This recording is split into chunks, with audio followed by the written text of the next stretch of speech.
दोस्तों, मैं इस वक्त आपको गाजा का ताज़ा न्यूज़ बताने वाला हूँ, खबरें सुनाने वाला हूँ। सीज़ फायर के मुताबिक फ़लस्तीनी मुज़ाहमती तंजीम हमास की तरफ से इसराइल के यरगमाली बंधक होस्टेजेस के 2 लाशें बॉडी को इसराइल भेज दिया गया, इसराइल को हवाला कर दिया गया।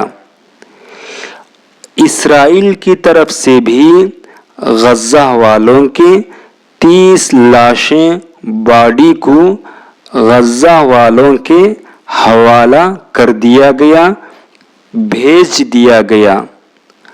दोस्तों, अगर आपको मेरे इस न्यूज़ बोलने का अंदाज़ पसंद आया हो तो वीडियो को लाइक करके हमारे इस आसान न्यूज़ चैनल को सब्सक्राइब करके जुड़ सकते हैं।